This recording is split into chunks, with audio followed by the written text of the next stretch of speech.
देश में एक जमात है मुसलमानों की जिन्हें सीएए समझ नहीं आया, एक है किसानों की जिन्हें कृषि कानून समझ नहीं आया, अर्थशास्त्रियों को नोटबंदी समझ नहीं आई, नौजवानों को अग्निपथ समझ नहीं आ रहा। अब एक ही बुद्धिमान कौम बची है, अंधभक्तों की, जिन्हें कोई भी सरकारी योजना आए, स्कीम आए, इन्हें तुरंत उसी वक्त समझ आ जाती है। नहीं नहीं नहीं, मैं ऐसा नहीं कह रहा हूं, ऐसा ट्विटर पर लोग कह रहे हैं। अब इन लोगों की बात से आप कितना सहमत हैं या नहीं, यह आप कमेंट सेक्शन में बताइए। हम चले अपने मुद्दे की ओर। तो केंद्र सरकार की अग्निपथ योजना को लगभग हफ्ता हो गया है। 14 जून की शाम तीनों सेना के चीफ के साथ देश के डिफेंस मिनिस्टर ने इस स्कीम का ऐलान किया। इसी दिशा में भारतीय सेनाओं को विश्व की बेहतरीन सेना बनाने के लिए उस दृष्टि से आज कैबिनेट कमेटी ऑन सिक्योरिटी ने भी एक ऐतिहासिक फैसला किया है। आज का अग्निपथ नामक एक ट्रांसफॉर्मेटिव योजना हम ला रहे हैं, जो हमारी आर्म्ड फोर्सेस में ट्रांसफॉर्मेटिव चेंजेज लाकर उन्हें फुली मॉडर्न और वेल इक्विप। अग्निपथ योजना में भारतीय नौजवानों को बतौर अग्निवीर आर्म्ड फोर्सेस में सेवा का अवसर प्रदान किया जाएगा और यह योजना देश की सुरक्षा को मजबूत करने व हमारे युवाओं को मिलिट्री सर्विस का अवसर देने के लिए लाई गई है। जिसके बाद देश की सड़कों पर शुरू हो गया प्रदर्शन।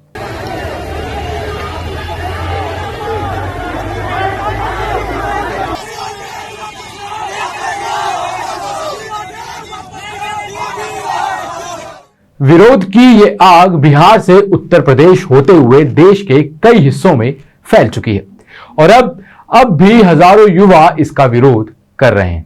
अब इसी बीच देश की सेना ने अग्निपथ स्कीम के तहत भर्तियों के लिए नोटिफिकेशन भी निकाल दिया है। तो चलिए सबसे पहले जान लेते हैं कि क्या है अग्निपथ स्कीम, फिर जानेंगे इसको लेकर इतना बवाल क्यों है, और फिर जानेंगे सरकार का इस पर क्या कहना है, और फिर जानेंगे कि दूसरे देशों में भी ऐसे कुछ नियम है क्या। तो अग्निपथ स्कीम के तहत युवाओं को यानी यूथ को 4 साल के लिए सेना की तीनों ब्रांचेस यानी कि आर्मी, नेवी और एयरफोर्स में भर्ती होने का मौका मिलेगा। उसके बाद 75% युवाओं को सेना से रिटायर कर दिया जाएगा यानी कि निकाल दिया जाएगा। अब भर्ती के लिए जो एज लिमिट है वो है 17.5 साल से 21 साल। हालांकि इस साल यानी पहली रिक्रूटमेंट में 2 साल की छूट दी गई है। इस रिक्रूटमेंट से जितने भी कैंडिडेट आएंगे उनके लिए एक अलग रैंक बनाया जाएगा जिन्हें अग्निवीर कहा जाएगा। इनका जो सैलरी पैकेज होगा वो पहले साल 30,000 और फिर चौथे साल तक आते आते 40,000 हो जाएगा। इसके बाद जब 4 साल बाद ये सोल्जर्स रिटायर होंगे तो उन्हें एक अमाउंट मिलेगा जो होगा करीब 11 लाख का। पर हां, ये पूरा 11 लाख सरकार की तरफ से नहीं बल्कि इसका 30% इन्हीं की सैलरी से आएगा। और अगर कोई जवान सेवा के दौरान शहीद हो जाता है तो उसे सेवा निधि समेत 1 करोड़ तक दिया जाएगा और ड्यूटी के दौरान डिसेबल यानी कि अपाहिज होने पर 44 लाख रुपए और साथ में बची हुई नौकरी का वेतन भी दिया जाएगा। और हर साल इस अग्निपथ स्कीम के तहत 40 से 50,000 रिक्रूटमेंट की जाएंगी। तो यह है सरकार की अग्निपथ स्कीम।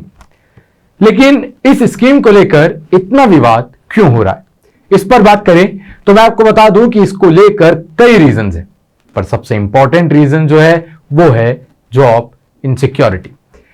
अब क्योंकि 4 साल बाद 75% यूथ को निकाल दिया जाएगा तो इससे वो फिर से बेरोजगार हो जाएंगे, उनके पास कोई नौकरी नहीं होगी और ना ही कोई पेंशन, और यही बड़ा कारण बना हुआ है इस विरोध का।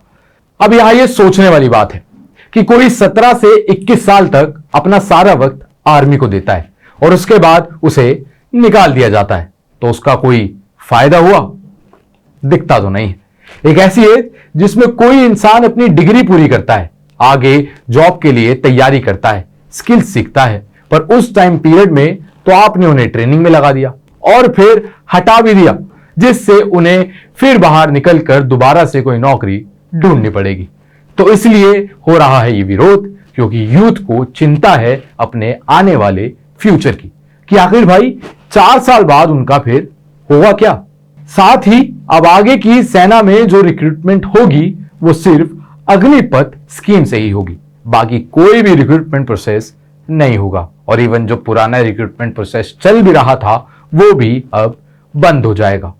एक कारण यह भी है विरोध का, क्योंकि जितने भी युवाओं ने पुराने रिक्रूटमेंट्स के तहत एग्जाम दिए और पास हो गए, किसी का मेडिकल बाकी है, किसी का अपॉइंटमेंट लेटर आना बाकी है, इन सब का कोई मतलब नहीं रह गया है, सब कैंसिल कर दिया गया है। यानी फिर से सबको अग्निपथ के तहत ही रिक्रूट किया जाएगा। मतलब जिन लोगों ने इतनी मेहनत से ये सब एग्जाम्स दिए, मेडिकल पास किए, वो सब बेकार। और कितने तो तब से अब तक ओवर एज भी हो गए होंगे, जो अब कभी भी सेना में नहीं जा सकते। अगला कारण है ट्रेनिंग।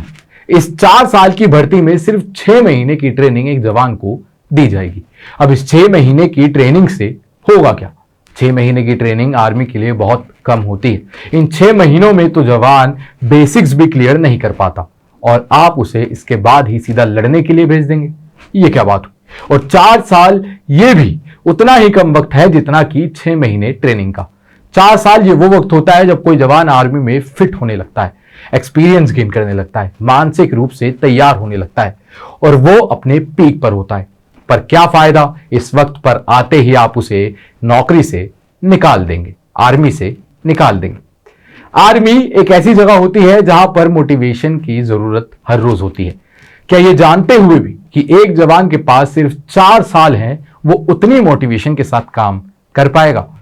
ऐसे और न जाने कितने ही रीजंस हैं जिसे लेकर देश का युवा सड़कों पर उतरकर प्रदर्शन कर रहा है। और सिर्फ युवा ही नहीं, कई रिटायर आर्मी ऑफिसर्स भी इस स्कीम के खिलाफ हैं। पर सरकार ने इन सभी आरोपों का काउंटर करते हुए यह कहा है कि अग्निवीर जब सेना से निकलेगा तो उसे राज्यों की और केंद्र सरकार की कई नौकरियों में रिजर्वेशन दिया जाएगा। साथ ही कई बड़ी कंपनीज ने भी उन्हें अपने यहां नौकरी करने देने में प्राथमिकता देने की बात कही है। पर यह सिर्फ बात है, गारंटी नहीं। और जो राज्य सरकारें और केंद्र सरकारों की नौकरियों की बात कर रहे हैं, उनसे जरा यह भी पूछा जाए कि उनकी नौकरियों की हालत क्या है।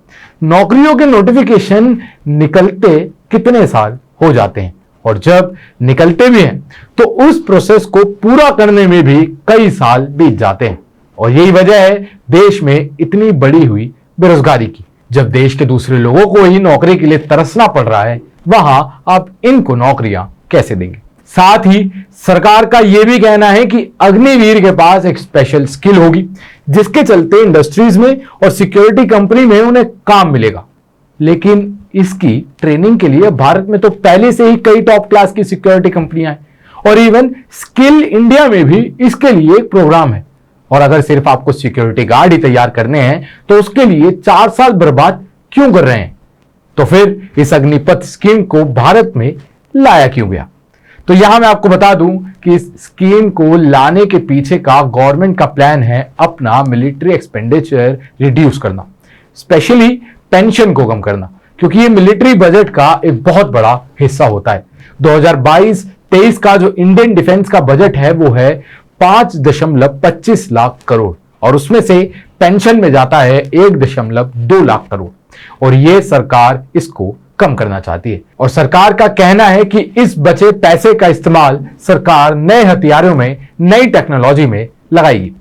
दूसरा कारण है जो सरकार बताती है कि मिलिट्री के एज बैलेंस को ठीक करना। इस अग्निपथ स्कीम से मिलिट्री में ज्यादा नौजवान शामिल होंगे जिससे मिलिट्री जो है वो युवाओं से भर जाएगी, जोश से भर जाएगी। अब आ जाते हैं कि ये जो भारत सरकार की अग्निपथ स्कीम है, क्या ऐसी कोई स्कीम दुनिया के दूसरे देशों में भी चल रही है और वहां पर इसको लेकर क्या देखा जा रहा है?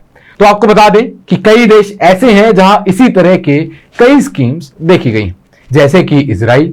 यहां महिलाओं और पुरुषों दोनों के लिए ही आर्मी सर्विस मैंडेटरी है, यानी कि अनिवार्य है। पुरुषों के लिए यहां 3 साल और महिलाओं के लिए 2 साल के लिए होता है। दक्षिण कोरिया में आर्म सर्विसेज के लिए एक मजबूत सिस्टम बनाया गया है यहां सभी पुरुषों को आर्मी में 21 महीने या नेवी में 23 महीने या एयरफोर्स में 24 महीनों की सर्विस करनी ही पड़ती है। ऐसे ही उत्तर कोरिया में सबसे लंबे आर्मी सर्विस का प्रोविजन है, पुरुषों को 11 साल और महिलाओं को 7 साल। ऐसे और भी कई देश हैं जहां इसी तरह के कुछ नियम लागू हैं, जैसे Switzerland, Israel, Brazil etcetera etcetera.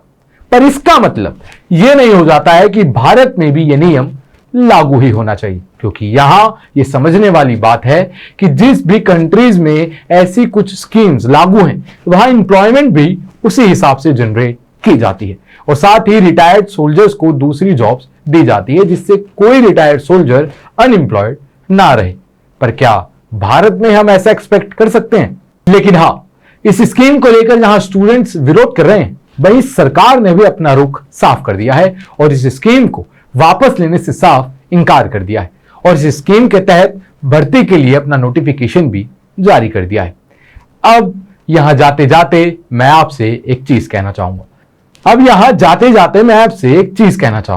कि अगर आपको यह स्कीम पसंद नहीं आई तो इसका विरोध कीजिए, प्रोटेस्ट कीजिए, यह आपका राइट है, पर बिना अपनी ड्यूटीज भूले। जहां हम अपने फंडामेंटल राइट्स का तो पूरा फायदा उठाते हैं, पर वहीं हम अपनी फंडामेंटल ड्यूटीज भूल जाते हैं और पब्लिक प्रॉपर्टी का नुकसान करने लगते हैं, जो बिल्कुल भी सही नहीं है। पब्लिक प्रॉपर्टीज का नुकसान करके और वायलेंस करके कुछ भी हासिल नहीं होता है, क्योंकि तोड़फोड़ और वायलेंस से कोई सॉल्यूशन नहीं निकलता है, बल्कि बात ही बिगड़ती है। अग्निपथ स्कीम के विरोध के चलते रेलवे प्रॉपर्टी का 600 करोड़ का नुकसान हुआ है और अधिकारियों के अनुमान के मुताबिक सभी जोन की रिपोर्ट आने पर 1000 करोड़ तक का नुकसान सामने आ सकता है। जरा सोचिएगा कि अगर आपका सपना है देश की सेवा करना, तो क्या इस तरह से आप देश की सेवा करेंगे?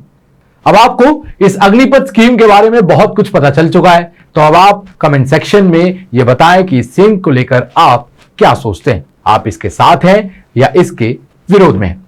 आज की वीडियो में मैं इतना ही। आप देख रहे थे ग्लोबल नाउ 24/7। वीडियो को लाइक करें, शेयर करें और चैनल को सब्सक्राइब करना ना भूलें। मैं तुषार, धन्यवाद।